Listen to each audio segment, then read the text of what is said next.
digitally unique Magic the Gathering trading cards. I guess when they're digitally unique, they aren't actually trading cards. That's an interesting point about them. This is a trading card game, but you can't trade on Arena. You can't even trade up your uncommons to rare wildcards. That's not the point of this video. The digital cards get people very upset. They piss people off, and they're very much an emotional and raw gut reaction to them. Personally, I think some of them are pretty good.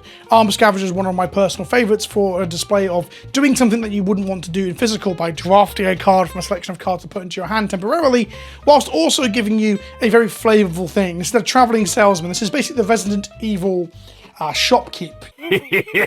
Thank you. Believe me when I say this, that I would have rather Historic never had the digitally unique cards enter it. I would have rather that Historic was an analog to paper, that it played like paper Magic, that one day perhaps it could be the no reserve list legacy that people clamber for if they'd maintained it and made it have a different identity to Modern or Pioneer with the inclusion of older cards. But instead now we have a format that can't be played in paper. And that's not the worst thing in the world, it's just something I didn't want to happen. So I was never keen on them in the first place. But these cards have grown on me. They are powerful, they are interesting designs half the time. Some of them are dumb. I mean, Evangelist is a powerful white staple in formats like Gladiator. Meanwhile, Darksteel Hydra is just... I've done a video on this. I don't really get what this card is meant to do or be or represent. I think, the quality of designs do vary, much like with physical cards. But because people don't like the digital cards, because people wanted digital Magic and paper Magic to be, an analog, which I completely agree with, they have now gone to make every and any excuse they can to criticize the digitally unique cards. The fact of the matter is that some of these cards are generally very fun to play with and thematic and flavorful. So I don't reject them wholesale like people keep doing. But I would like people, even if you don't like them, to stop saying things that aren't true. The chief one is that Jarsyl is a color pie break. This is Jarsyl, who canonically we don't know whether his father or grandfather, was Urza or Mishra. So the fact that he's a powerful Magic card makes sense when his grandparents or parents were meant to be some of the most powerful wizards in all of Magic. He's the great-great-grandfather of Joda. Mechanically, he's rather interesting. He's a 3-mana, 3/3 human wizard in red and green that has a starting intensity of 1. So he's a 1 intensity counter, although I don't believe it's a counter because you can't proliferate it. At the beginning of combat on your turn, you may cast a spell with mana value equal to Jarsyl's intensity from the graveyard without paying its mana cost. If you do, perpetually increase Jarsyl's intensity by 1. So intensity and perpetual are the two digitally unique mechanics. This card could exist in paper if it didn't perpetually change and if the intensity was done with counters.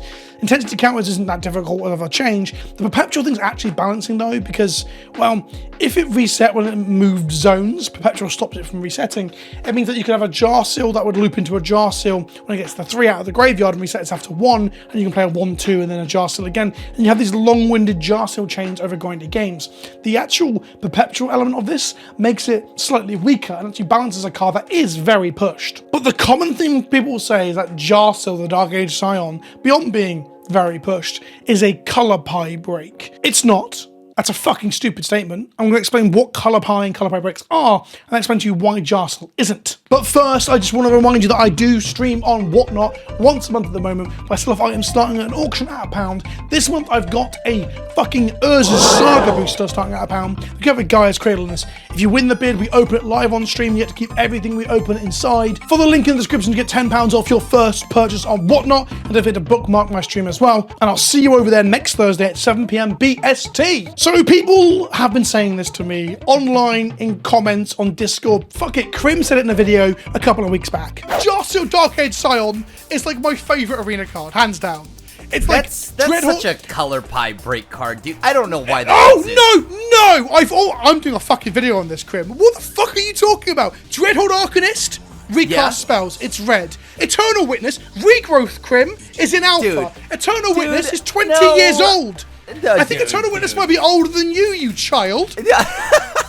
Thanks, sir. I mean, I'll take that. If you honestly believe it's older than me, I'll take that. So there's the long and short of it. You can turn it off now if you want the TLDR, but let's explain what people mean by color pie breaks. In Magic the Gathering, there are 5 colours, and of course there is colourless, which is like a 5th or 6th identity, should I say. Each of these colours can do things, both thematically and mechanically. On this wheel here, we have that white is for morality and order, while red is for impulse and chaos, and that's why they're on opposite sides of that colour pie. The colour pie is a theoretical framework that allows us to understand what can show up, both thematically, Djinn, dragons, Kithkin, orcs, and mechanically, what the game pieces do on the table and in a game of Magic. Wizards of the Coast often talk as staff members online about what is in each part of the colour pie and how the colour pie changes over time. Red and white, for example, have their identities expanded significantly in the last, let's say, with white the last 2 or 3 years and red the last 5 or 6 years, to basically give them more things to do, because the other 3 colours got to do everything. There are hard and fast rules. Black isn't meant to interact with enchantments, for example. And up until very recently, white wasn't meant to physically draw cards. It's meant to get virtual card advantage. So instead of just drawing a card off of the top of your deck, it would create a 3/3 golem or some number of soldiers. So you're getting an asset that is essentially a card's worth of resource, but not in a draw a card sense. They've recently changed the colour pie to not do that. White can draw cards in limited jumping through hoop scenarios that normally interact with your opponent.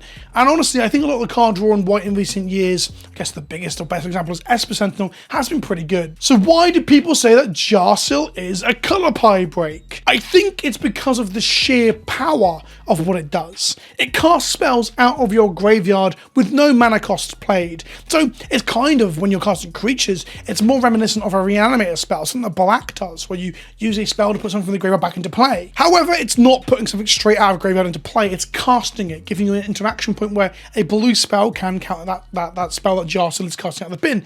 It's not good to do that because you're spending 1 card in hand for 1 card out of your opponent's graveyard. It's card disadvantage in a sense, but there is a difference between putting it straight into play or into hand. The reason I point that out is because Jarsyl is red and green, and red's colour identity in recent time has had a lot of playing from graveyard, but also temporary card advantage. There is this thing that we colloquially call impulsive draw, where you exile cards on top of your library and can cast them to a set time or in a set window, there and then, or usually till this end step or next end step. And red also gets recursion out of the graveyard, usually involving casting, not putting straight into play. 2 very famous and powerful examples in recent time are Dreadhorde Arcanist, a card that plays instants and sorceries out of your graveyard equal to its power, mana cost. It's not mana cost, sorry, it's power. God, I stumbled over that. And then Underworld Breach, which allows you to give things escape. Something that wasn't mechanically necessarily completely in red, it's in lots of colours. Escape allows you to exile cards to your graveyard as an additional cost, and then cast spells from your bin, meaning that Underworld Breach is like the modern Yorg's Will, a very powerful black recursive spell that allows you to cast things in the past. And Jarsyl has a very finite window. It doesn't put things back into hand. It doesn't put a creature back into your hands. You can cast it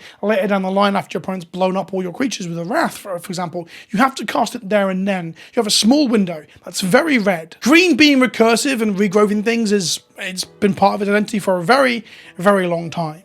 Regrowth was originally an alpha, which allowed you to put any card back into your hand, a very, very powerful effect. And this got put onto Eternal Witness, becoming a key, an iconic green card for the best part of 20 years at this point. Eternal Witness being regrowth on a body. Regrowth is the original effect of this, but it's happened up until recently where they've started to move towards it being more put a permanent back into your hand. Invasion of Chandalar was in March of the Machines, and it puts 2 permanents back into your hand from the graveyard, giving you a more restricted way to recur things back to hand. To go back to that Eternal Witness example, Eternal Witness actually hasn't been reprinted in quite some time into a set that would get it onto Arena, for example.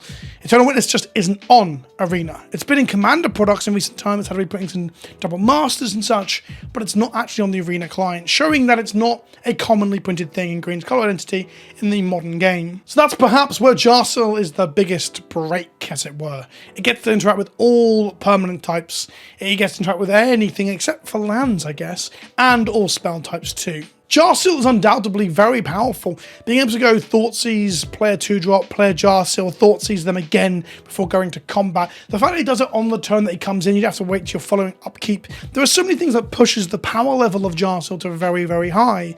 But people need to remember that power level and mechanical identity and where it fits in the colour pie aren't the same thing. Even if we used to joke that white's colour identity was just basically being shitter than the other colours. I think a lot of people confuse their emotional, visceral, guttural reaction to digitally unique cards with actual legitimate criticism, or at least they will not manifest the problems they have in the correct kind of criticism. Saying that cards like Jarsyl are incredibly pushed on a power level is absolutely true. It's very hard to argue against that.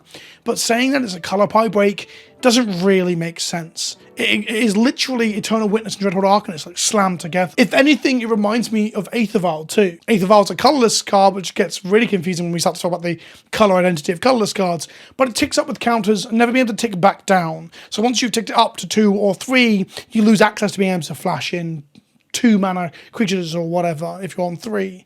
Jarsyl's the same. Once it ticks up, you can never tick back down. Weirdly, Jarsyl can only tick up when it has access to stuff, where Vial does it whenever you want. That's not the point. My point is, if it was more like a Vial attached to like an Eternal Witness and a Dreadhorde Arcanist than it does to any other card in a different colour. I guess one of the best ways to consider whether it's a colour pipe break is whether or not it'd work in other colours.